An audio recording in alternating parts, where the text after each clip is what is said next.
ଶିକ୍ଷା ଓ ପ୍ରଶିକ୍ଷଣ ପ୍ରତିଷ୍ଠାନ ନୟାଗଡ଼ 2023-24 ଶିକ୍ଷାବର୍ଷରେ କେତେକ ସୁଚିନ୍ତିତ ଉପାଦେୟମୂଳକ ଡାଏଟ୍ ସିଆର୍ସି ଲିଙ୍କେଜ୍ ପରିପ୍ରେକ୍ଷୀରେ ଅନୁଷ୍ଠାନର ଅଧ୍ୟକ୍ଷ ତଥା ବିଭାଗୀୟ କର୍ତ୍ତୃପକ୍ଷମାନଙ୍କ ତତ୍ତ୍ୱାବଧାନରେ ଶୈକ୍ଷିକ କାର୍ଯ୍ୟକ୍ରମମାନ ଅନୁଷ୍ଠିତ ହୋଇଅଛି।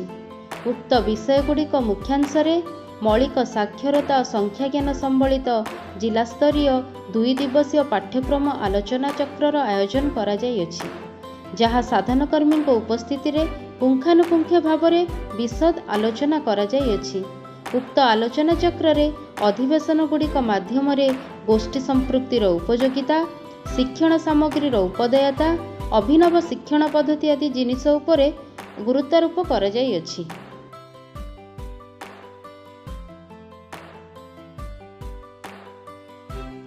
ଡାଏଟ୍ର ପ୍ରତ୍ୟେକ ବ୍ଲକର ଶିକ୍ଷା ସଂଯୋଜକଙ୍କ ଦ୍ୱାରା ଶ୍ରେଣୀ ପରିଦର୍ଶନ ସମୟରେ ଆବଶ୍ୟକ ଅନୁସାରେ ଡେମୋ କ୍ଲାସ୍ ନିଆଯାଇଅଛି।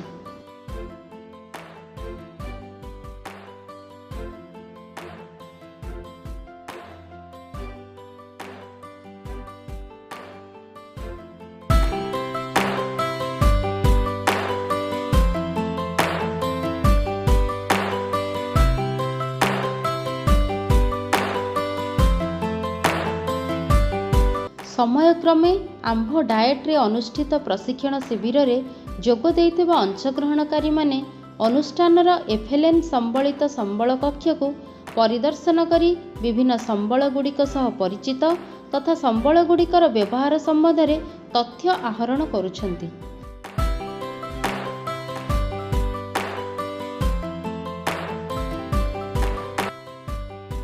ଶିକ୍ଷା ପ୍ରାଧିକରଣର ଉପଯୋଗିତାକୁ ଉପଲବ୍ଧ କରି ଡାଏଟ୍ ତରଫରୁ ଅଭିଭାବକମାନଙ୍କୁ ସଚେତନ କରିବା ସହିତ ସେମାନଙ୍କ କର୍ତ୍ତବ୍ୟବୋଧକୁ ତ୍ୱରାନ୍ୱିତ କରିବା ପାଇଁ ଅଭିଭାବକଙ୍କୁ ଚିଠିଟିଏ ସନ୍ଦର୍ଭ ତା ସହିତ ମୌଳିକ ସାକ୍ଷରତା ଓ ସଂଖ୍ୟାଜ୍ଞାନ ସମ୍ପର୍କିତ ଗୋଟିଏ ତଥ୍ୟ ପତ୍ରିକା ମଧ୍ୟ ପ୍ରସ୍ତୁତ କରାଯାଇଅଛି।